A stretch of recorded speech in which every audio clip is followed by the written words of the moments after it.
Homeopathy, Sowa Rigpa and सिद्धा, और अलग से एक जो है कन्वेंशनल पैथी के रूप में एलोपैथी है। तो ऐसे दो प्रकार से मेडिकल पैथीज चलती हैं, एक ट्रेडिशनल पैथी एंड एक कन्वेंशनल पैथी। पूरा सिस्टम इस प्रकार से कार्य करता है। Next please. जैसा कि प्रीवियस स्लाइड में ही मैंने बताया कि ट्रेडिशनल और कन्वेंशनल पैथी दोनों हेल्थ केयर पे काम करती हैं, बट ट्रेडिशनल पैथीज जो है, जो ट्रेडिशन से चली आ रही है, आज नहीं, कल नहीं, परसों नहीं, हमारे पूर्वज और पूर्वजों के पूर्वजों से जो चीज चली आ रही है, उसे हम कहते हैं ट्रेडिशनल पैथी। और कन्वेंशनल पैथी वो होती है जो नॉन ट्रेडिशनल होती है, जो किसी कारण से इजाद हो गई और अब वो प्रक्रियागत हो गई है, इसे हम कहते हैं कन्वेंशनल पैथी।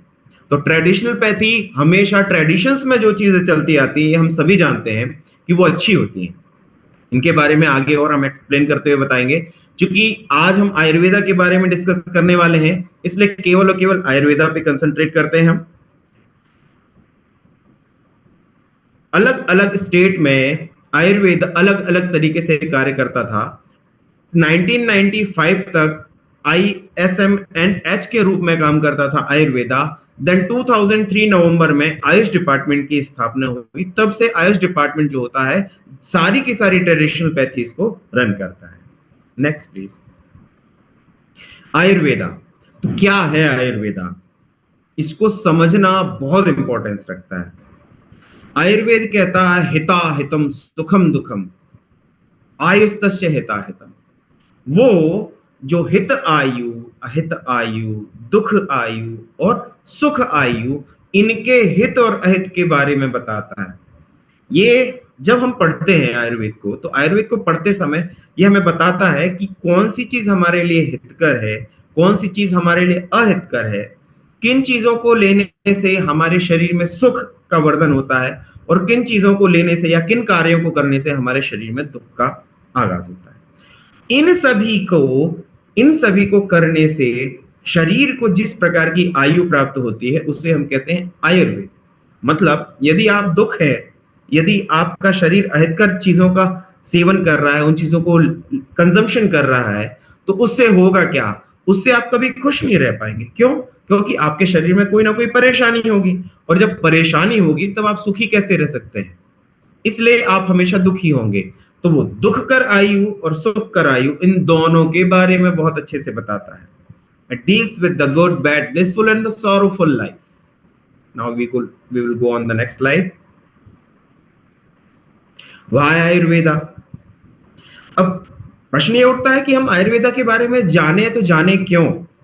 ऐसा क्या है आयुर्वेद में जिसके बारे में जाने? तो आज से 5000 साल पहले ही लिख दिया गया था कि आयुर्वेद के बारे में जो हम बता रहे हैं, वो इसलिए नहीं बता रहे हैं कि हमें केवल और केवल डिजीज ट्रीट करनी है। हम इसलिए बता रहे हैं क्योंकि आयुर्वेद जो रहता है, उसका जो फर्स्ट मोटो है, फर्स्ट एम जो है, फर्स्ट ऑब्जेक्टिव जो है, वो है केवल और केवल लोगों को डिजीज से प्रिवेंट करना, डिजीज से अवे रखना। तो यदि लोग आयुर्वेद के नियमों को मानेंगे, उसको समझेंगे, उसको जानेंगे, तो उसके अनुसार उनकी आयु अच्छी होगी। और अच्छी आयु क्यों होगी? क्योंकि वो स्वस्थ रहेंगे। और अकेले यहां पर तक बता के नहीं रहे किस तरीके से हमें स्वस्थ रहना। किसी कारणवश, सीजन के कारण, हमारे यातायात के कारण, हमारे आवागमन के कारण, हमारे इधर उधर जाने आने के कारण, किसी कारण से यदि हमारा स्वास्थ्य खराब भी हो जाता है, तो उस परिस्थिति में यदि हमारे शरीर में किसी प्रकार की व्याधियां उत्पन्न होती हैं, तो उसका इलाज कैसे किया जा सकता है? तो दोनों चीजों के बारे में बताया है कि हमें प्रिवेंट कैसे करना है, प्रिवेंटिव एस्पेक्ट और ट्रीटमेंट एस्पेक्ट, दोनों के बारे में बताते हैं। We will go on next slide. How? तो आयुर्वेद सोचता कैसे है? जब आयुर्वेद अवतरित हुआ, तब उस समय इसके ऊपर विचार किया गया कि भाई ये काम कैसे करेगा। तो यावंतः पुरुषे मूर्तिमंतो भाव विशेषा यावंतः एव श्रोतासाम प्रकार विशेषा, कि जैसे पूरी दुनिया में चीजें गमनशील होती हैं, कार्य करने वाली होती हैं, पूरी लाइफ जो है, पूरा वर्ल्ड जो है, पूरा यूनिवर्स जिस तरीके से है, इसी तरीके से हमारा शरीर है। जैसे आजकल हम बहुत सारे वीडियोस देखते हैं, हम देखते हैं ना कि बहुत सारे यूनिवर्स हैं, उन बहुत सारे यूनिवर्स में बहुत सारे सन्स हैं, बहुत सारा सौर मंडल है, उनमें छोटे छोटे बहुत सारे प्लैनेट्स हैं। तो सब जगह अलग अलग प्रकार से जो प्लैनेट्स वगैरह हैं वो जिस प्रकार से आपस में कनेक्टेड है, ऐसे ही हमारे शरीर में जो अलग अलग प्रकार की क्रियाएं हैं वो सारी की सारी एक दूसरे से कनेक्टेड है। तो यदि एक प्रकार की क्रिया कहीं पर बिगड़ती है तो उसके कारण दूसरी प्रकार की क्रिया भी बिगड़ती है। जैसे एक आप सोच के देखिए कि यदि आप सुबह किसी काम के लिए निकलते हैं तो आपको यदि 5 बजे उठना पड़ता है, तो यदि आप 5 बजे उठते हैं तो आप अपनी सारी दिनचर्या प्रॉपरली कर पाते हैं। लेकिन आप वही चीज जो है, आप किसी दिन 6 बजे उठे तो सारी चीजें क्या हो जाएंगी, डिले हो जाएंगी, जिसके कारण करना पड़ेगा क्या, फास्ट। जब फास्ट करना पड़ेगा तो कोई भी काम जो होगा वो परफेक्टली नहीं हो पाएगा, बस पकड़ेंगे लेट, हो सकता है कहीं पर सीट ना मिल पाए, ऑफिस पहुंचे लेट, हो सकता है शुरुआत ही डांट से हो गई। तो इस प्रकार से विचार करते हुए बनाया गया कि जैसा संसार में होता है इस प्रकार से ही शरीर में होता है। तो संसार को जिस प्रकार से मैनेज करना है सिस्टमैटिकली, इसी प्रकार से शरीर को भी मैनेज करना है systematically. We will go on next slide. How it started. तो इसकी कहानी यदि आप सुनेंगे कि आयुर्वेद शुरू कैसे हुआ, तो आप समझेंगे कि आयुर्वेद को अलग से बनाया नहीं गया है। एक समय था कि पुराने समय में लोग बीमार कम पड़ते थे क्योंकि वो अपने जीवन को समझना चाहते थे। लेकिन जैसे ही मृत्युलोक का निर्माण हुआ, हम जिसे पृथ्वी कहते हैं, तैसे ही रुग्णावस्था उत्पन्न होने लगी। तो रुग्णावस्था के बारे में समझने के लिए भगवान ब्रह्मा को एक बार स्मरण हुआ, मतलब उनके पास वो ज्ञान पहले से था। उन्होंने सोचा कि अब लोग बीमार पड़ रहे हैं तो क्यों ना लोगों को ठीक करने के बारे में विचार किया जाए।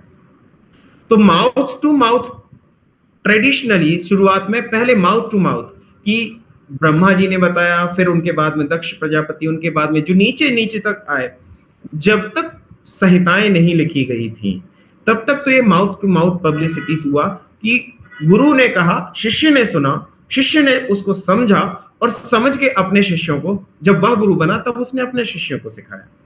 तो इस ट्रेडिशनल पैथी में माउथ टू माउथ चलता था। फिर लेटर ऑन जो हुआ वो क्या हुआ कि जब गुरु जी पढ़ाने लग गए तो शिष्य जो है उसे रिटन फॉर्म में करने लग गए।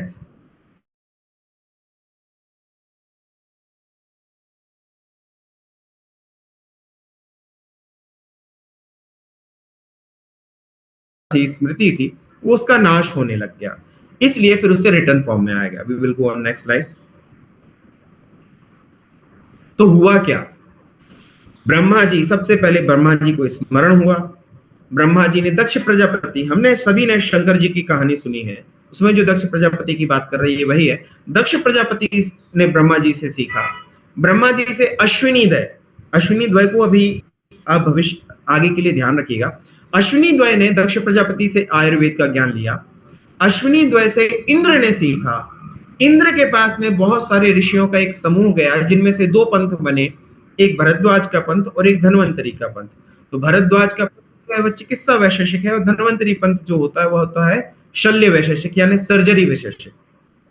इनमें से आत्रेय पुनर्वसु उनके शिष्य हुए भरद्वाज के, और भरद्वाज से अग्निवेश, भेर, जतुकर्ण, पारशर, क्षारपाणी या उपधैनो वैतरण आदि, ये जो रहा कि चाहे आत्रेय पुनर्वसु हो चाहे वो धन्वंतरी हो, इनके जो शिष्य रहे हैं, इनके शिष्यों के द्वारा आयुर्वेद को सबसे पहले रिटर्न फॉर्म में लेके आ गया। तो जो भी आप सुनते हैं, समझते हैं, ये पंचम पीढ़ी वाली बात है कि ब्रह्मा के द्वारा आया हुआ ज्ञान पंचम पीढ़ी में सबसे पहले रिटर्न फॉर्मेट में आया और वही आज तक जो है सर्वजन समूह में प्रसारित होता आ रहा है। Next slide please.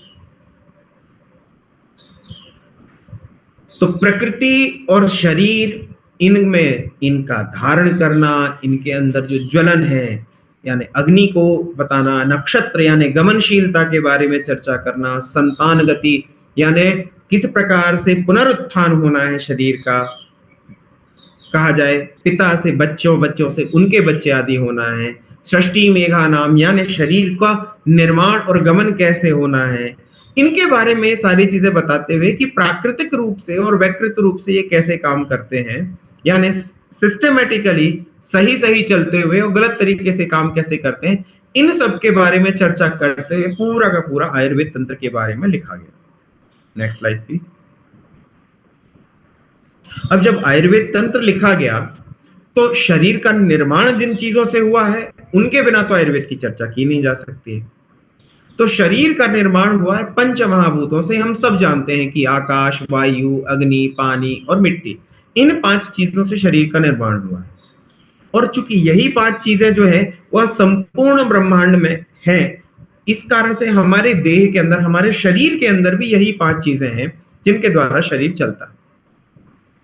तो वात, पित्त और कफ, ये 3 जो होते हैं शरीर को धारण करने वाले, दोष भी कहलाते हैं, क्योंकि जब तक ये शरीर में स्थित है, किस अवस्था में, ये सम अवस्था में कहें तो इक्विलिब्रियम स्टेट में, कि जब तक ये बिगड़े हुए नहीं है किसी भी कारण से, तब तक तो ये शरीर का क्या करते हैं, संवर्धन करते हैं, बढ़ाते हैं, शरीर को पोषण करते हैं। लेकिन जैसे ही इनका स्टेट बिगड़ जाता है, कोई एक ज्यादा हो गया, कोई एक कम हो गया, किसी एक में कोई खराबी आ गई, उसके फॉर्मेशन में खराबी आ गई, तो फिर ये क्या करते हैं, ये डिजीज पैदा करने लग जाते हैं। इस कारण से त्रिदोष, वात, पित्त, कफ, इनको हम त्रिस्थूण भी कहते हैं और त्रिदोष भी कहते हैं, इन नामों से जानते हैं। तो सारे आयुर्वेदज्ञ त्रिदोष को समझने के लिए हमेशा लगे रहते हैं कि इस डिजीज स्टेट में किस दोष की प्रधानता होगी, किस कारण से काम कर रहा है और किसकी समस्या। तो इनको जिस आयुर्वेदज्ञ ने समझ लिया, या इनको मेंटेन जिसने कर लिया, इक्विलिब्रियम स्टेट में मेंटेन कर लिया, वो व्यक्ति स्वस्थ रहता है। Please next slide please. हाँ, अब पंचमहाभूत बने, तो पंचमहाभूत रूप से तो साधारण रूप से क्या बना कि देह बनी। अब देह बनी है तो देह का निर्माण किस क्रम से होगा, क्या क्या चीजें हैं। तो जब हम खाना खाते हैं तो खाना खाने के बाद में हमारी जो टिश्यूज बनते हैं, हमारी कोशिकाएं बनती हैं, हमारे जो ऊतक बनते हैं, वो किस किस फॉर्मेट में रहते हैं, उनके बारे में बताते हुए सप्त धातुओं के बारे में बताया गया कि धातुएं 7 होती हैं हमारे शरीर में, रस, रक्त, मांस, मेद, अस्थि, मज्जा और शुक्र। तो रस से शुक्र पर्यंत और शुक्र से अंततः होता है ओज का निर्माण। जो ओज होता है वही हमारा प्राण है, वही हमें स्वस्थ रखता है, वही हमारी इम्यूनिटी को बूस्ट करता है, वही हमारे मन को आह्लादित करता है, प्रसन्न रखता है, हैप्पीनेस क्रिएट करता है।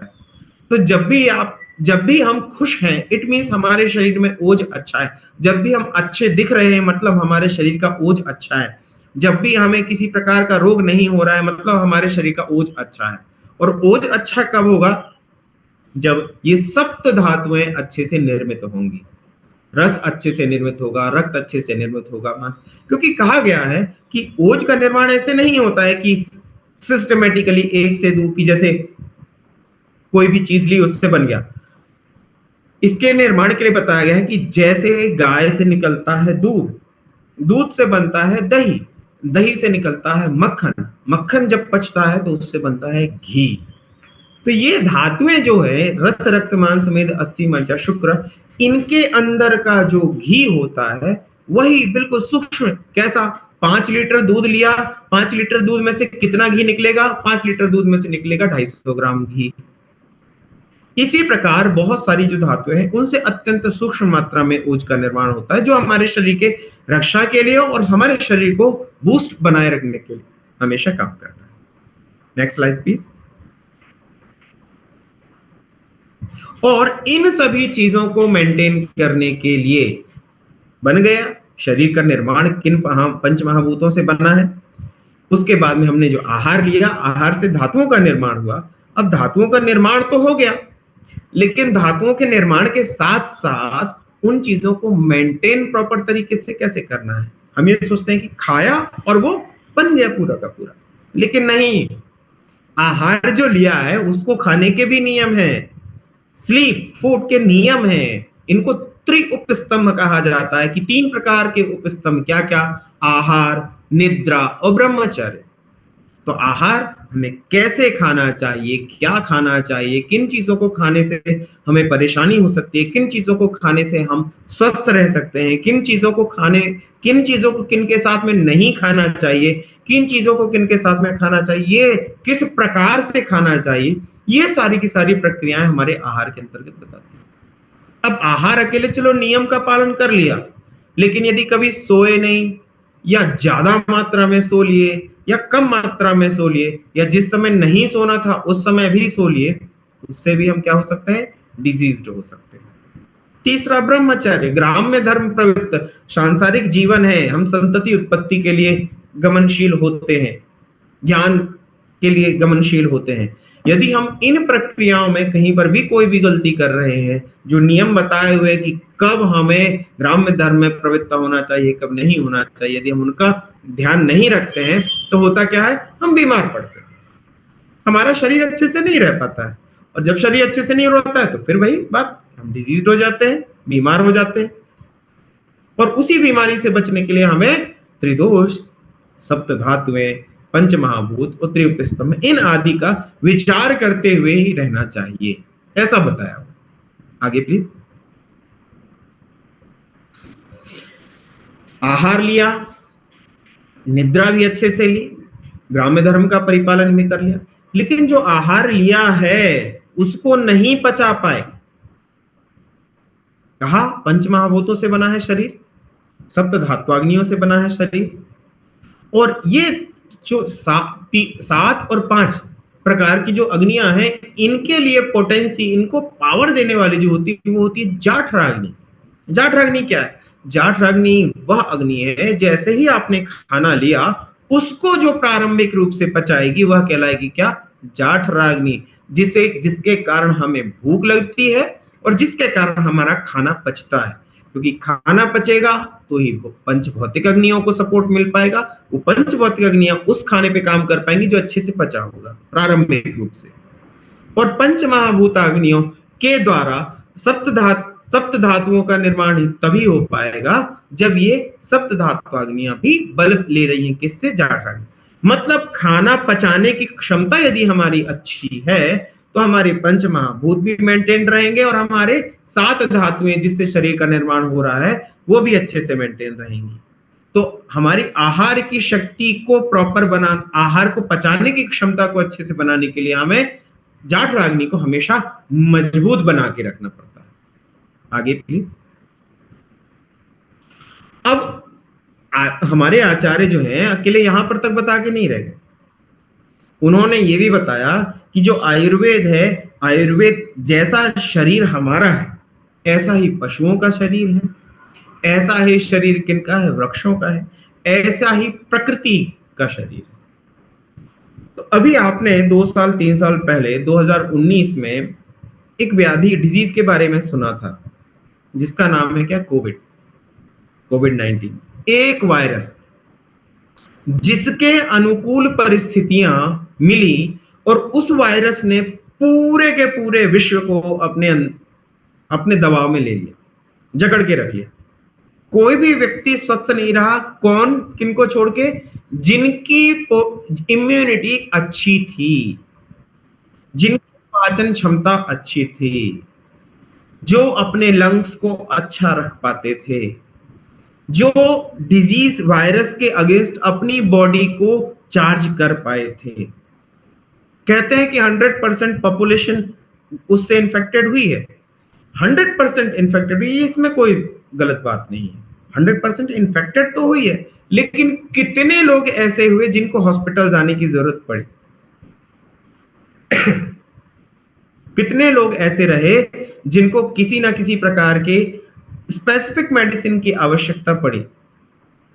जिनको आवश्यकता, इट मींस कहीं ना कहीं उन्होंने अपनी इम्यूनिटी से कॉम्प्रोमाइज किया था, उनकी बॉडी उतने अच्छे से परफॉर्म नहीं कर पाई, वो उतने अच्छे से अपनी जाठराग्नि को नहीं डेवलप कर पाए। वहीं पर हमारे ही साथ में पशु भी थे, लेकिन पशुओं को कुछ नहीं हुआ।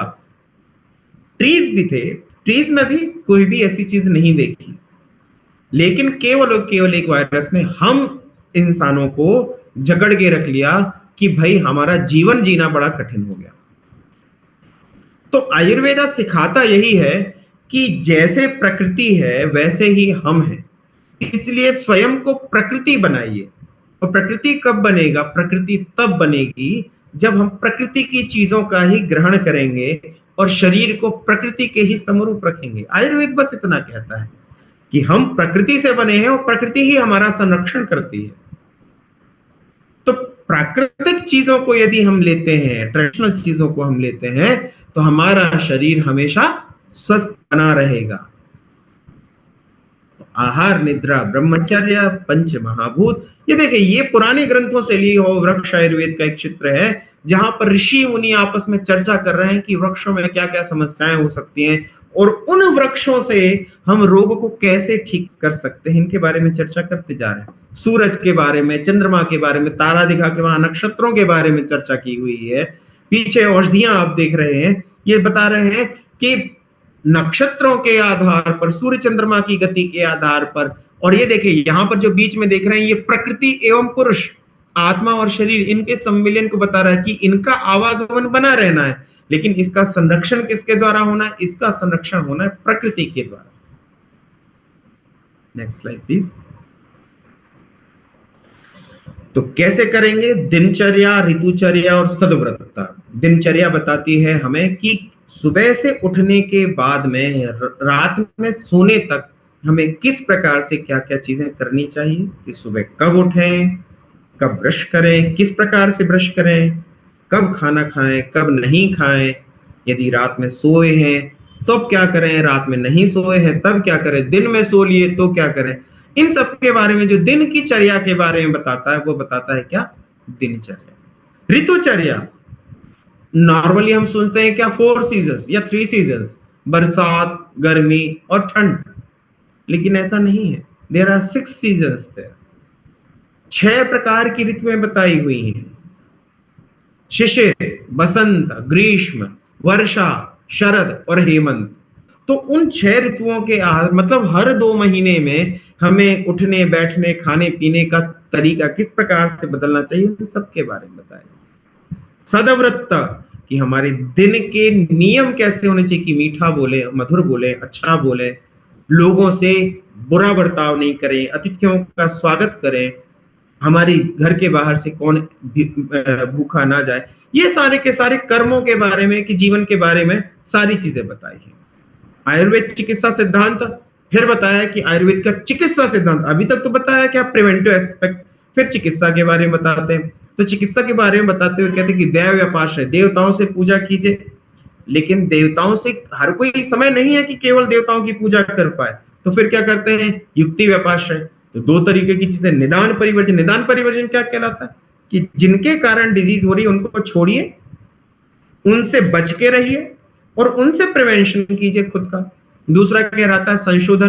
तो वो हॉस्पिटल में एडमिट होकर संशोधन कराया जाता है, कि शरीर का पंचकर्म चिकित्सा के द्वारा शरीर का संशोधन कराया जाता है।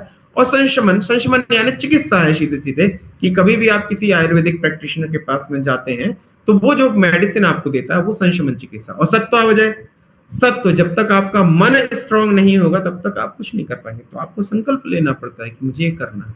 तो बाह्य संशोधन शरीर का और आभ्यंतर संशोधन जो आईपीडी के अंतर्गत कराया जाता है हॉस्पिटल्स के अंतर्गत, ये वो है कि धावन, शोषण, घर्षण, अवचूषण, वमन, एमएसएस कराई जाती है, वमन वोमिटिंग कराई जाती है, विरेचन, एनिमा दी, उनको डायरिया कराया जाता है, बस्ती, एनिमा दी जाती है, नेजल ड्रॉप्स दी जाती है, और रक्त मोक्षण, यानी जो हमारा नॉन प्यूरिफाइड ब्लड है, उस नॉन प्यूरिफाइड ब्लड को शरीर से बाहर निकाल के डिजीज स्टेटस को कम किया जाता है। ये पूरा का पूरा आयुर्वेद के बारे में बेसिक स्ट्रक्चर है, हम इसके बारे में चर्चा कर चुके। आगे ओवर टू। क्या बात है डॉक्टर साहब, बहुत बहुत बढ़िया, अप्रतिम, और जितना इसके बारे में कहें उतना कम होगा। और दोस्तों मैं आपको बताना चाहता हूं, डॉक्टर साहब कहीं जा नहीं रहे हैं, अभी तो इन्होंने हमें बताया है आयुर्वेदा के बारे में। आयुर्वेदा की शुरुआत कैसे हुई, इसका ओरिजिन क्या था, इसके क्या फायदे हैं, लोगों का विश्वास, प्रकृति, और भी बहुत सारी चीजें जो बहुत ही लाभदायक रही होंगी आपके लिए, बहुत ही उपयोगी रही होंगी। और मैं डॉक्टर साहब से यही कह रहा था, अप्रतिम। आइए आगे बढ़ते हैं, कुछ जानकारी मैं आपके साथ शेयर करूंगा, लेकिन उसके बाद डॉक्टर आशीष तिवारी जी वापस हमारे साथ जुड़ेंगे और हमें बताएंगे हमारे न्यूट्रीलाइट ट्रेडिशनल हर्बल प्रोडक्ट के बेनिफिट्स के बारे में। हम बात कर रहे हैं आज के इस खास कार्यक्रम की, हर घर न्यूट्रीलाइट ट्रेडिशनल हर्ब्स, हर घर एंटी एच, अच्छी सेहत की ओर। तो दोस्तों, हम हर्बल सप्लीमेंट या आयुर्वेद की बात क्यों कर रहे हैं? सबसे पहले मैं आपको बताना चाहता हूं, भारतवर्ष में जो न्यूट्रालाइट या फिर ट्रेडिशनल हर्बल सप्लीमेंट की हम बात करें, उसकी अपॉर्चुनिटी की बात करें, उसके स्कोप की बात करें, तो ये स्कोप बहुत बड़ा है। केवल हर्बल सप्लीमेंट आज भारतवर्ष में इसका मार्केट कितने का है? लगभग 3,776 करोड़, जो हर साल 11% से बढ़ रहा है, और 2027 तक ये लगभग 6,700 करोड़ तक पहुंच जाएगा। इसका मतलब साफ है कि अगर हम हर्बल सप्लीमेंट नहीं दे रहे हैं तो कोई और तो देगा ही देगा, क्योंकि ये मेरे कस्टमर की, ग्राहक की जरूरत है। और अगर ओवरऑल आयुर्वेदिक प्रोडक्ट के मार्केट के बारे में बात करें भारतवर्ष में, तो वो 626 बिलियन का मार्केट है, यानी 62,600 करोड़, जो हर साल 19% से बढ़ रहा। तो ये है मार्केट की बात, अपॉर्चुनिटी, स्कोप। अब बात करते हैं कि न्यूट्रालाइट ने ट्रेडिशनल विजडम की शुरुआत कैसे की, यह सफर को तय कैसे किया। तो न्यूट्रालाइट जब ट्रेडिशनल हर्बल प्रोडक्ट तैयार हो रहे थे, तो ऐसा नहीं था कि कल इसके बारे में सोचा और आज हर्बल प्रोडक्ट तैयार हो गए। जी नहीं, सबसे पहले हमने क्या किया, पुराने ग्रंथों के बारे में पढ़ा, काफी बड़ी तादाद में, क्योंकि आयुर्वेदा का बेनिफिट, जड़ी बूटियों के फायदे कहां लिखे होते हैं? पुराने ग्रंथों में। उसके बाद हमने क्या किया, हमने क्वालिफाइड एक्सपर्ट्स के साथ बातचीत की, डॉक्टर्स के साथ बातचीत की, क्योंकि उनसे हमने जाना कि आयुर्वेदा और इन जड़ी बूटियों का क्या फायदा है, इनके क्या बेनिफिट्स है। इसके अलावा हमने क्या किया, इसके अलावा हमने किया भारत देश का भ्रमण। अब आप सोच रहे होंगे कि मनीष जी को घूमने का शौक हो गया इसलिए भारत देश का भ्रमण किया। जी नहीं, भारत देश का भ्रमण हमने इसलिए किया कि हम जान पाए कि कौन सी औषधि को उगाने के लिए सबसे बेहतर जगह, बेहतर जमीन कौन सी है, जहां पे वो अच्छी तरह से उगाई जाए और फिर हमारे प्रोडक्ट में उसका इस्तेमाल किया जाए। और इसी तरह जन्म हुआ हमारे न्यूट्रालाइट ट्रेडिशनल हर्बल प्रोडक्ट का। दोस्तों, आपके सामने है सबसे पहले अश्वगंधा, ब्राह्मी, तुलसी, अमलाकी, विवितकी, हरितकी, मदनाशिनी, शुंठी, त्वक, वसाका, मुलेठी, सुरसा और न्यूट्रालाइट का च्यवनप्राश। इसके बेनिफिट्स मैं नहीं बताऊंगा, क्योंकि आज हमारे साथ एक्सपर्ट्स जुड़े हुए हैं जो आपके साथ शेयर करेंगे। अब एक सवाल कस्टमर के दिमाग में यह आता है कि मनीष जी, ये जो न्यूट्रालाइट ट्रेडिशनल हर्बल प्रोडक्ट है, क्या ये प्योर है यानी कि शुद्ध? क्या ये सेफ है यानी कि सुरक्षित? क्या ये पोटेंट है यानी कि असरकारक? तो दोस्तों, मैं आपसे जानना चाहूंगा, चैट विंडो में बताइएगा, हमारे जो न्यूट्रालाइट ट्रेडिशनल हर्बल प्रोडक्ट है, क्या ये प्योर है, क्या ये सेफ है, क्या ये पोटेंट है, क्या ये शुद्ध है, क्या ये सुरक्षित है, क्या ये असरकारक है? आप हाँ या ना में जरूर जवाब लिख सकते हैं। और जो भी जवाब मेरे पास आ रहे हैं वो बिल्कुल कह रहे हैं कि जी हाँ, ये प्योर भी हैं, सेफ भी हैं, पोटेंट भी हैं। और मेरा यकीन मानिए, जिस तीव्रता और सक्रियता के साथ मेरे पास जवाब आ रहे हैं, काबिले तारीफ। मेरे पास शब्द नहीं है कि मैं आपकी सक्रियता के लिए क्या कहूं, उसको कैसे वर्णन करूं उसका, लेकिन मैं आपके सामने नतमस्तक हूं, कोटि कोटि वंदन आपको। बिल्कुल ठीक, ये प्योर कैसे है, ये शुद्ध कैसे है, मैं आपको बताना चाहता हूं। इन जड़ी बूटियों को उगाने के लिए जिन बीजों का उपयोग किया जाता है, वो बीज कैसे हैं? नॉन जीएमओ, यानी वो जेनेटिकली मॉडिफाइड ऑर्गेनिज्म नहीं है। क्योंकि आजकल अगर आप देखेंगे, एक जाति के बीज के अंश में किसी और जाति के बीज के अंश को मिलाया जाता है, जो हमारी सेहत के लिए हानिकारक हो सकता है। तो हमने किन बीजों का उपयोग किया? जो कुदरत ने दिए वही, उससे कोई भी मिलावट या छेड़खानी नहीं की गई। और साथ साथ ये प्योर क्यों है? क्योंकि इनको सर्टिफाइड ऑर्गेनिक फार्म, जैविक खेतों में उगाया गया है, इसलिए सर्टिफाइड ऑर्गेनिक हर्ब्स है। तो ये थी प्योरिटी। अब बात करते हैं, क्या ये सुरक्षित है? जी हां, बिल्कुल, क्योंकि ये मैन्युफैक्चर होते हैं हमारे खुद के मदुराई, तमिलनाडु के मैन्युफैक्चरिंग प्लांट में, जो लीड गोल्ड सर्टिफाइड है, यानी जो ऊर्जा और पर्यावरण का दुरुपयोग नहीं करता, और जीएमपी यानी कि गुड मैन्युफैक्चरिंग प्रैक्टिसेस के अंतर्गत इन प्रोडक्ट को बनाया जाता है। साथ साथ ये प्रोडक्ट जो है न्यूट्रास्यूटिकल गाइडलाइंस कंप्लायंट है, तो ये बिल्कुल सेफ है, सुरक्षित है। अब बात करते हैं किसकी? असरकारकता। क्या ये पोटेंट है, क्या ये असरकारक है? चलिए आपसे एक और सवाल पूछते हैं। आप देख पा रहे हैं इस वक्त आपकी स्क्रीन पे दो प्रकार की ब्रह्मी है। मुझे बताइए कौन सी ज्यादा असरकारक है, दाईं ओर या बाईं ओर? जरूर बताइएगा चैट विंडो के जरिए, दाईं ओर या बाईं ओर, कौन सी ज्यादा असरकारक? चैट विंडो में रिस्पॉन्सेज आना शुरू हो गए हैं। चलिए इस गुत्थी को थोड़ा और उलझाते हैं, सुलझाते नहीं है, थोड़ा और उलझाते हैं।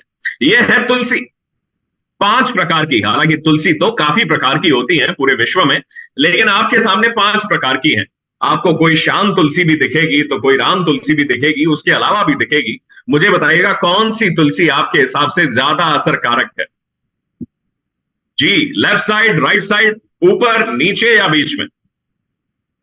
तो दोस्तों मैं आपको बताऊं, हम केवल अंदाजा लगा सकते हैं, हमारे पास कोई ऐसी टेक्नोलॉजी नहीं है, लेकिन न्यूट्रलाइट आपके लिए वो टेक्नोलॉजी लाया है जो ये इंश्योर करती है कि आपके जैविक खेतों में जो तुलसी के पत्ते उगे हैं उनमें से वही तुलसी के पत्ते हमारी प्रोडक्ट में जाएंगे जो सबसे ज्यादा असरकारक होंगे। और ये कैसे सुनिश्चित किया जाता है? कौन सी टेक्नोलॉजी? DNA fingerprinting. और साथ साथ ये टेक्नोलॉजी ये भी इंश्योर करता है कि आपके प्रोडक्ट में पर्याप्त मात्रा में सक्रिय घटक हो जिससे आपको स्वास्थ्य संबंधित फायदे। इसीलिए हम कहते हैं कि एक तुलसी में कितने पत्तों का दम है? कितने पत्तों के बराबर है? 100 पत्तों के बराबर एक तुलसी का टैबलेट। तो मुझे बताइएगा चैट विंडो से 100 तुलसी के पत्ते खाने चाहिए या एक टैबलेट लेना चाहिए न्यूट्रलाइट ट्रेडिशनल हर्बल तुलसी का? जरूर चैट विंडो के साथ शेयर करिएगा। और क्योंकि ये असरकारक है, इसमें पर्याप्त मात्रा में सक्रिय घटक है, इसलिए हम कहते हैं पूरे दिन में एक टैबलेट या ज्यादा से ज्यादा 2, 1 या 2। आइए अब आगे बढ़ते हैं। एक आखिरी सवाल आपसे, उसके बाद हम डॉक्टर साहब को वापस बुलाएंगे। दोस्तों सवाल यह है, आप देख पा रहे हैं स्लाइड पे, पहला चैलेंज, पहली चुनौती तनाव, दूसरा ध्यान न लगा पाना, फोकस न कर पाना, तीसरा कमजोर प्रतिरक्षा प्रणाली यानी कि इम्यूनिटी, चौथा पाचन क्रिया का कमजोर होना, ग्लूकोज हेल्थ मेरी सही नहीं है, या फिर रेस्पिरेटरी हेल्थ जो है वो भी काफी इंपैक्टेड है। मुझे बताइए आज इस विश्व में या इस भारतवर्ष में कितने लोग हैं जो इस समस्या से जूझ रहे हैं?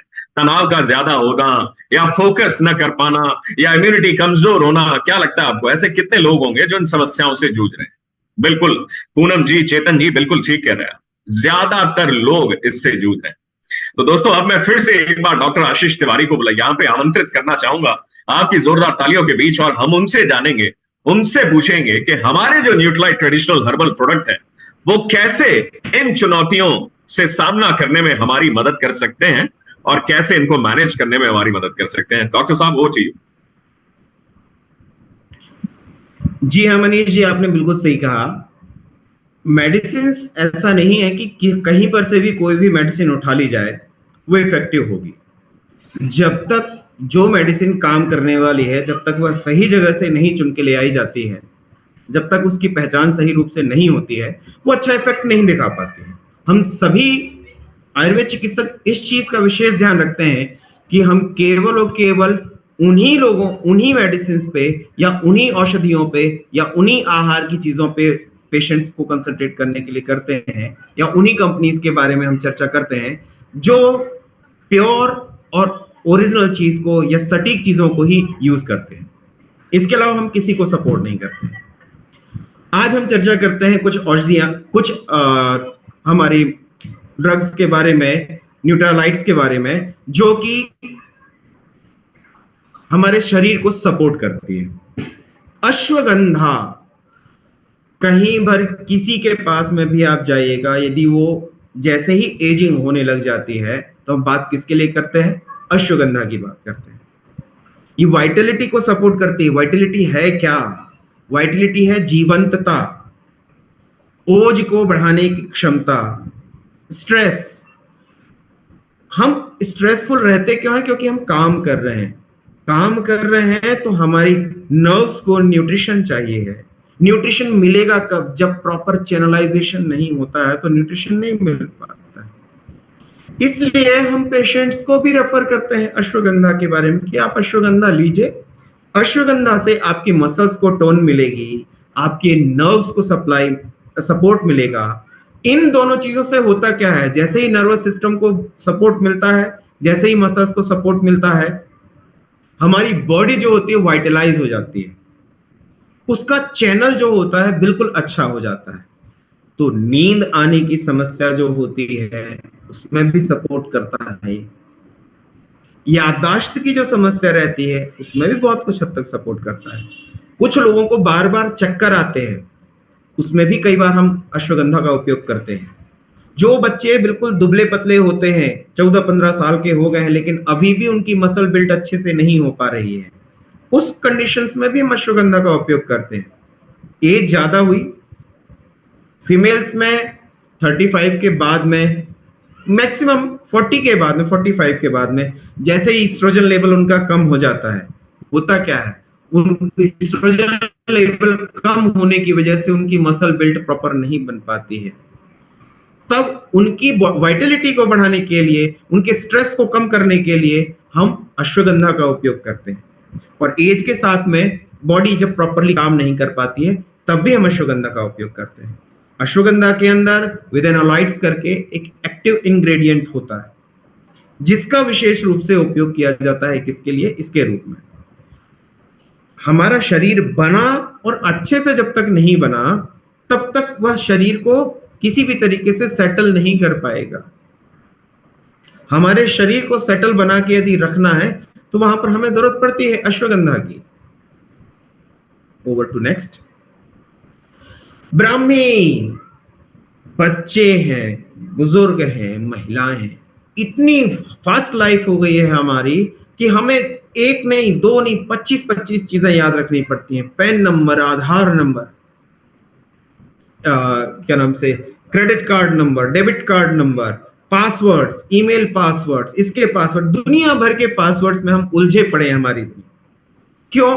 क्योंकि हम फंसे पड़े हैं डिजिटल दुनिया में, और डिजिटल दुनिया में चीजों को याद रखना बहुत कठिन होता है। हमारा सेंट्रल नर्वस सिस्टम, जो खुद भी अपने आप में एक डिजिटल सिस्टम है, वो भी कंफ्यूज हो जाता है कई बार। इसके लिए हमें ब्राह्मी जैसी मेडिसिन का उपयोग करना पड़ता है, न्यूट्रलाइट्स का उपयोग करना पड़ता है, जो कि हमारे नर्वस सिस्टम को पोटेंट बनाता है। ये जो है, ये हमारा ब्रेन है। ब्रेन के अंदर से बहुत सारी नर्व्स निकली हुई हैं, जो वर्टिब्रल कॉलम से पूरे शरीर में सप्लाई होती हैं। और जब वो सप्लाई होती हैं, तब वहां पर एक एक फंक्शन को प्रॉपर कराती है। हमारे हार्मोन्स अच्छे से सीक्रेट होना है, हमारे डाइजेशन अच्छे से होना, हमारा एक्सक्रीशन अच्छे से होना है, हमें याददाश्त रखनी है चीजें, हमारी बोन्स अच्छे से फॉर्म होना है। इन सब के लिए ब्रेन जब तक अच्छा नहीं होगा, तब तक कुछ अच्छा नहीं होगा। तो अटेंशन जहां पर प्रॉब्लम हो रही है, टेंशन होने की वजह से नींद अच्छी नहीं आ पा रही है। हम अपने पेशेंट्स को, ब्राह्मी, यदि किसी के कोई भी मेंटल डिसऑर्डर से कोई भी परेशान है, ब्राह्मी यदि उसमें नहीं है, तो वो किसी काम की औषधि नहीं है। तो Brahmi is the mental tonic. Mental tone को यदि आपको बना के रखना है, तो हमें ब्राह्मी का उपयोग करना पड़ता है। इसके अंदर बहुत सारे एल्कलॉइड्स तो है ही, लेकिन बोकोसाइड्स जो होता है, ये इसका मेन एक्टिव इंग्रेडिएंट है, जिसका उपयोग हम करते हैं, जिसको हम समझते हैं कि हाँ, यही काम करने वाला है नर्वस सिस्टम में। Go to next. तुलसी, हमारे घर में, आपके घर में, पड़ोसियों के घर में, जिसके घर में भी देखिए तुलसी है। कभी आपने चबा के देखी है? 4 बार आप 4 पत्तियों को आप लेके चबाएंगे ना, आपकी जीभ कई बार छिल भी सकती है। इसलिए जब औषधियों के रूप में उपयोग किया जाता है ना, तो उसका तरीका अलग बताया जाता है कि भाई इसको औषधि के रूप में अलग से करना है। क्यों? इम्यूनिटी। अब इम्यूनिटी है क्या भाई? हम इम्यूनिटी के बारे में सुनते रहते हैं, इम्यूनिटी है, इम्यूनिटी है, इम्यूनिटी है क्या इम्यूनिटी? इम्यूनिटी वो है, हमारी बॉडी के अंदर जो सेल्स है, वो मेमोराइज करके रख रही है किसके बारे में? इन्फेक्शंस के बारे में। जब वो मेमोरी रिकॉल नहीं होती है ना हमारी बॉडी में, तब हमारी इम्यूनिटी डाउन हो जाती है। तो उनके लिए लगातार नई सेल्स बनती रहे और सेल्स के अंदर की मेमोरी बनती रहे, इसके लिए उपयोग होता है किसका? तुलसी का। तो तुलसी रिकरेंट इन्फेक्शंस जो होते हैं ना, इनको ठीक करती है। और जितने भी कार्सिनोजेनिक, हम जिस दुनिया में रह रहे हैं ना, सांस ले रहे हैं, खा रहे हैं, पी रहे हैं, इनमें सब में कार्सिनोजेंस है। कार्सिनोजेंस क्या होते हैं? वो चीजें हैं जो कैंसर पैदा करती हैं। पानी पी रहे हैं, गंदा, सांस ले रहे हैं, गंदी, खाना खा रहे हैं, दुनिया भर के पैकेट्स, जितनी भी चीज, पैकेट के अंदर जितनी भी चीजें आती हैं, खाद्य पदार्थों के रूप में बात कर रहा हूं। स्टैंडर्डाइजेशन के बारे में सिस्टम इतना पुअर है कि उसके अंदर किसी ना किसी प्रकार के केमिकल वो मिले होते हैं, जो सारे के सारे होते हैं क्या? कार्सिनोजेन। टेस्ट एनहेंसर्स, जितने भी टेस्ट एनहेंसर्स हैं ये सारे के सारे कार्सिनोजेंस होते हैं। और एडेप्टोजेनिटी क्या होती है? एडेप्टोजेनिटी होती है हमारी बॉडी की सेल्स को जिस प्रकार के इन्फेक्शन है उनके खिलाफ तैयार करना। ये इन्फेक्शन हो रहा है, इसके खिलाफ अपने शरीर को तैयार कर लो। क्यों? हम आपको ताकत दे रहे हैं। क्या? तुलसी, हर घर तुलसी। लेकिन किस तरीके से लें? क्या याद है? क्या शरीर में, हमारे परिवार में जितने लोग रहते हैं, क्या उनके लायक पर्याप्त मात्रा में तुलसी के पत्र हर दिन हमें मिल पाएंगे? नहीं मिल पाएंगे ना। 4 दिन हमने लगातार तुलसी की पत्ती ले ली, खत्म। इसलिए जरूरत पड़ती है किसकी? तुलसी को लेते रहने की। यूरोसोलिक अर्सोलिक एसिड जो कि इसका एक्टिव इंग्रेडिएंट है, जो कि हमारी इम्यूनिटी को इंप्रूव करने के लिए, हमें एडेप्टोजीन बनाने के लिए बहुत हेल्पफुल होता है। अर्सोलिक एसिड कहीं पर भी आप पढ़ेंगे, इसका केवल और केवल एक काम है कि हमारी इम्यूनिटी को बूस्ट करना। Next please. आमलकी, विभीत और हरित की, ये 3 जो है ये हमारे डाइजेस्टिव सिस्टम को सपोर्ट करने वाले मेन इंग्रेडिएंट हैं। ये 3 चीजों से मिलकर बने हैं, आमलकी, आंवला, हरड़ और बहेड़ा। ये तीनों के तीनों जो है अलग अलग तरीके से काम करते हैं। और इन तीनों को ही क्यों लिया जाता है? क्योंकि ये तीनों जो होते हैं जब आपस में मिलते हैं ना, तो ये इक्विलिब्रियम मेंटेन करते हैं। तो हमारी बॉडी को डाइजेशन करना, आज के समय में 70% पेशेंट्स जो डाइजेस्टिव सिस्टम के हमारे पास में आते हैं, उनकी समस्या जो लिख रखी है ना यहाँ पर कि हाइपर एसिडिटी, क्या नाम से एपेटाइट की कमी और सपोर्ट कोलन हेल्थ, मतलब उसका कभी भी पेट साफ नहीं हो पाता है। गए जाने के बाद कैसा लग रहा है कि पेट साफ नहीं है। इसके अलावा 3 दिन तक मोशन नहीं हो रहे हैं, तो जरूरत कहां पड़ती है भाई? हमें डाइजेस्टिव सिस्टम तब तक अच्छा नहीं होगा, हमारी आंतों के अंदर जो टॉक्सिन मटेरियल्स हैं वो डिटॉक्सिफाई जब तक नहीं होंगे आंतों में से, तब तक कैसे होगा? और अकेले इसका यहाँ पर ही रोल नहीं होता है। कई बार किडनी में भी त्रिफला का उपयोग करते हैं। ओल्ड एज जैसे ही होती है तब उनमें कॉन्स्टिपेशन होता है, वहां पर तो उपयोग करते हैं। तो उसमें कॉन्स्टिपेशन के साथ साथ उनके डाइजेस्टिव सिस्टम को इंप्रूव करता है। और आंवला रसायन होता है। रसायन वो चीजें होती हैं जो हमारी वाइटलिटी को बढ़ाती है, हमारी एज को बढ़ाती है। हरित की रसायन के रूप में उपयोग होता है और विभीत की, इन दोनों के साथ में। और आपको जानकर खुशी होगी कि जब ये तीनों मिलते हैं तो आयुर्वेद में बताए हुए जो 6 रस होते हैं, ये 6 के 6 रस इनमें मिल जाते हैं। उन 6 रस को जब शरीर मिलेगा तो शरीर की धातुओं का बहुत अच्छे से निर्माण होता है। इसलिए triphala is the best drug. खाना है, उबाल के पीना है, आंखों में डालना है, किसी प्रकार से भी उपयोग किया जाता है, परंतु डाइजेस्टिव सिस्टम के लिए यदि लेना है तो आपको मुंह से ही लेना पड़ेगा, तभी आपको फायदा करेगा। इसके एक्टिव इंग्रेडिएंट्स में बहुत सारी चीजें हैं, लेकिन मेनली टेनिन्स, जो तीनों के अलग अलग टेनिन्स होते हैं वो सपोर्ट करते हैं और इन तीनों के फल ही उपयोग में लिए जाते हैं। कब लेना है ये बहुत इंपॉर्टेंस रखता है। कई कंपनीज जो होती हैं वो कच्चे फलों को ले लेती हैं, कई ऐसी होती हैं कि जमीन पे गिरे हुए उन फलों को ले लेती हैं जो जल्दी सड़ जाते हैं। प्रॉपर तरीके से कलेक्शन नहीं किया जाए तो त्रिफला उतना काम का नहीं होता है।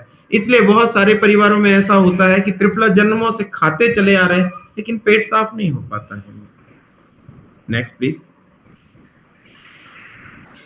हाँ, हमारी भाग दौड़ भरी जिंदगी है, बैठे रहते हैं, स्कूटर से निकलते हैं बाहर जाते हैं, कार से निकलते हैं बाहर जाते हैं, ऑफिस में भी बैठ के ही काम करते हैं। शाम टाइम को घर पे लौट के आए तो रिमोट पलटते हुए हम करते क्या है? हम टीवी देखते हैं। सारी की सारी हमारे शरीर में मेटाबॉलिज्म करने वाली चीजें की भागना, दौड़ना, जंप करना, सिस्टमेटिकली खाना खाना नहीं कर पा रहे हैं ना, तो हमारी बॉडी में जो ग्लूकोज को मेटाबॉलिज्म करने वाली चीज है वो तो बची नहीं। और हम लाइफ चेंज कर नहीं सकते क्योंकि बच्चों को पढ़ाना लिखाना सब चीजें करना है, तो फिर करेंगे क्या? ग्लूकोज के मेटाबॉलिज्म के लिए जो 2 चीजें सबसे ज्यादा इंपॉर्टेंस होती हैं वो होती है क्या? एक होती है लिवर और दूसरा होता है पैंक्रियास। पैंक्रियास से सीक्रेट होता है क्या? पैंक्रियास से सीक्रेट होता है, आपने सबने सारे के सारे जानते हैं कि इंसुलिन हार्मोन का सीक्रेशन होता है कहां से? पैंक्रियास से। तो न्यूट्रीलाइट में जो बताए हुए मधुनाशिनी, शुंठी और त्वक, ये 3 चीजें जो हैं ये 2 तरीके से काम करती हैं। पहला तो ये हमारी बॉडी के अंदर जो शुगर लेवल है उसको डाउन करती है, शुगर लेवल को ही डाउन करती है। दूसरा, शुगर के मेटाबॉलिज्म में हेल्पफुल होती हैं कि पैंक्रियाटिक जूस को ज्यादा सीक्रेट कराएंगी, इंसुलिन के सीक्रेशन को इंप्रूव कराती हैं। शुंठी और त्वक ये 2 चीजें जो होती है डाइजेशन पावर को इंप्रूव करती हैं, और डाइजेशन पावर जैसे ही इंप्रूव होगी ग्लूकोज का मेटाबॉलिज्म ऑटोमेटिकली प्रॉपर हो जाता है, और जब ग्लूकोज का मेटाबॉलिज्म प्रॉपर हो जाएगा तो लिपिड मेटाबॉलिज्म भी उसमें हो जाता है। और शुंठी और त्वक इनको बेस्ट एंटीऑक्सीडेंट्स में काउंट किया जाता है। अभी आपने देखा होगा कोरोना के समय में भी त्वक को डाल के चाय पीते थे बहुत सारे लोग, त्वक का काढ़ा पीते थे बहुत सारे लोग। बहुत अच्छा एंटीऑक्सीडेंट है, डाइजेशन पावर को बढ़ाता है, भूख अच्छी क्रिएट करता है, पैंक्रियाटिक जूसेस सीक्रेट कराने में, लिवर की सूजन कम करने में भी इसका बहुत अच्छा रोल है।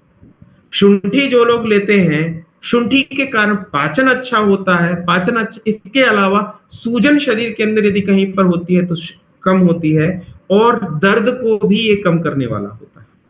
Next please. तो इनके अंदर जैसे मधुनाशिनी है, इसमें जिम्नेमिक एसिड होता है, शुंठी में जिंजिरोल होता है, और त्वक के अंदर होता है पॉलीफेनॉल।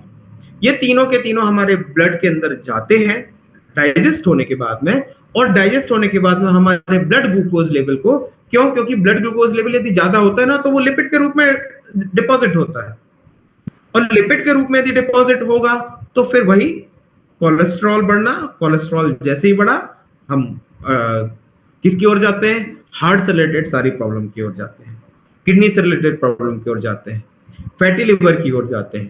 तो यदि हमें हमारे लिवर को, हार्ट को, किडनीज को हेल्दी रखना है और साथ साथ हमारे ग्लूकोज के मेटाबॉलिज्म को भी प्रॉपर रखना है, तो मधुनाशिनी, शुंठी और त्वक बहुत अच्छी चीजें होती है उनकी। रेस्पिरेटरी जीवन है, तो आयुर्वेद में रेस्पिरेटरी सिस्टम को प्राणवाह स्रोतस कहा गया है। प्राण है तभी हम जीवित हैं, प्राण नहीं है तो जीवित नहीं है। तो वसाका, मुलेठी और सुरसा, ये तीनों के तीनों जो होती हैं, हम 2 तरीके के डिजीजेस होती हैं हमारे। एक तो वो जिसमें ड्राइनेस बहुत ज्यादा आ जाती है हमारे लंग्स में, और दूसरी वो जिसमें कफ का डिपोजिशन बहुत ज्यादा हो जाता है हमारे लंग्स में। इन दोनों ही चीजों पे काम करने वाली होती हैं क्या, सुरसा, वसाका, और इन ये ही काम करने वाली होती है। इन इंग्रेडिएंट्स के द्वारा जो चैनल्स होते हैं जिनसे हमारा रेस्पिरेटरी सिस्टम क्लीन होता है, इनके अंदर जो एंटीऑक्सीडेंट्स होते हैं ये एब्जॉर्ब होते हैं और रेस्पिरेटरी ट्रैक्ट को पूरा क्लीन करते हैं। श्वास की प्रॉब्लम जिनको होती है, अस्थमा की प्रॉब्लम होती है, अस्थमा में इसमें सुरसा और वासा जो है ये बहुत हद तक हमारे रेस्पिरेटरी चैनल को थोड़ा सा चौड़ा कर देती है, जिसके कारण क्या होता है, जिसके कारण हमारी सांसों का आवागमन अच्छे से हो पाता है और हम अच्छी सांस ले पाते हैं। और लंग्स के अंदर जो सेल्स होती हैं जो हमारी इम्यूनिटी को मेंटेन करने में बहुत हेल्पफुल होती हैं, उनको बनाने में ये सारी की सारी चीजें बहुत हेल्पफुल होती हैं। Next please. तो वासा, मुलेठी और सुरसा, इनके नाम जैसा यहाँ पर बताए रखे हैं, अड़ूसा, यष्टिमधु और तुलसी, ये तीनों की तीनों अपने एल्केलॉइड्स, ग्लाइसराइल एसिड और अर्सोलिक एसिड, इनके द्वारा, तो अर्सोलिक एसिड का वहां पर फिर से वही इम्यूनिटी पे काम होता है, इन्फेक्शन नहीं होने देती है। ग्लाइसराइलिक एसिड जो होती है वो पूरे चैनल को क्लीन करता है ताकि उसके अंदर जो म्यूकोसा लेयर है जिसमें चिपका लेता है, वो बाहर से आए हुए धूल के कणों को, बैक्टीरियाज वगैरह को चिपका के किल करता है, उन सबको वहीं के वहीं बाहर करा देता है। वसाका जो रहती है, किसी भी मेडिसिन में आयुर्वेद की आप देख लीजिए, यदि वसाका उसमें प्रॉपर अमाउंट में नहीं है, it means it will not work on your lung. और यदि हमारे उसमें भी देखते हैं ना, किसी भी गाड़ी में कार्बोरेटर में जो हवा जानी है उसके फिल्टर प्रॉपर क्लीन होने चाहिए। यदि फिल्टर प्रॉपर क्लीन नहीं है तो कंबशन अच्छा नहीं होगा। ऐसे हमारी बॉडी का है, सांस अच्छी अंदर जाएगी तभी तो मेटाबॉलिज्म हो जाएगा, क्योंकि हमारे शरीर के अंदर के जितने भी डाइजेस्टिव मटेरियल्स हमने लिए हैं, न्यूट्रिशंस लिए हैं, वो यदि उनको ऑक्सीजन प्रॉपर नहीं मिल रही है तो वो किसी काम के नहीं है। तो लंग्स हेल्दी तो व्यक्ति हेल्दी। और च्यवनप्राश, एक कहानी आपने सुनी होगी कि एक ऋषि जी थे, वो बहुत समय से तपस्या कर रहे थे। तपस्या करते करते उनमें इतना तेज आ गया था कि उनकी आंखें, उनके ऊपर दीमक होता है ना, दीमक की बीम लग गई थी और उनकी आंखें अंदर से चमक रही थी। एक लड़की आई और उसने उनकी सीख डाल के उनकी दोनों आंखें जो थी वो फोड़ दी थी। उस लड़की का नाम था सुकन्या। तब शाप से बचने के लिए उस सुकन्या नामक राजकुमारी का विवाह ऋषि च्यवन से कर दिया गया था। अब ऋषि च्यवन से जब विवाह कर दिया गया, अब ऋषि च्यवन बुजुर्ग 500 साल 700 साल के व्यक्ति थे, उनकी शरीर पूरा का पूरा क्षीण हो चुका था। क्यों? क्योंकि वो बहुत सालों से, सैकड़ों सालों से तपस्या कर रहे हैं। तो जब विवाह कर दिया गया कि भाई यही सेवा करेगी, तो ऋषि च्यवन ने अश्विनी द्वय, जिन्होंने किससे, दक्ष प्रजापति, ब्रह्मा से दक्ष प्रजापति और दक्ष प्रजापति से अश्विनी द्वय को आयुर्वेद का ज्ञान हुआ था, अश्विनी द्वय को बुलाया और अश्विनी द्वय ने ऋषि च्यवन के लिए एक अवलेह का निर्माण किया जिसे हम कहते हैं प्राश। और आचार्य च्यवन ने उसका प्राशन किया लंबे समय तक, और जब उसका लंबे समय तक प्राशन किया तो वो नव युवक बन गए थे, ताकि वह उस कन्या के साथ में किसी प्रकार का दुर्व्यवहार ना हो पाए, इससे बचने के लिए कि उसके साथ में अन्याय ना हो जाए। इसलिए उनको यौवन की प्राप्ति हुई थी। किसके कारण? इसी च्यवनप्राश के कारण। ये च्यवनप्राश जो है एक दो औषधियों से नहीं बना। तो सोचिए कितनी पावरफुल है, कितना पावरफुल है कि एक 700 साल या कितने साल का व्यक्ति था जिसके शरीर में केवल हड्डियों का ढांचा बचा हुआ था, उसको बिल्कुल युवा बना दिया। इतनी पावरफुल मेडिसिन है।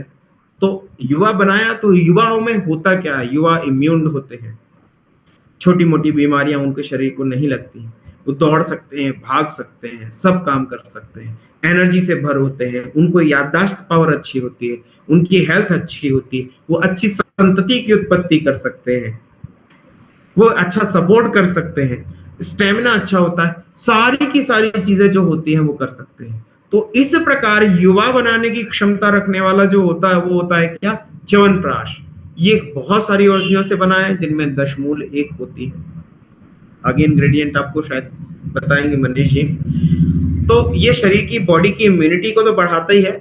कफ कोल्ड, लंग्स के लिए ये जो है ब्रह्म बाण होता है। कभी भी किसी को कोई भी प्रॉब्लम हो, यदि लंग से रिलेटेड हो, सर्दी हो, खांसी हो, तब वहां पर आपको च्यवनप्राश के लिए किसी से पूछना नहीं पड़ता है, लिया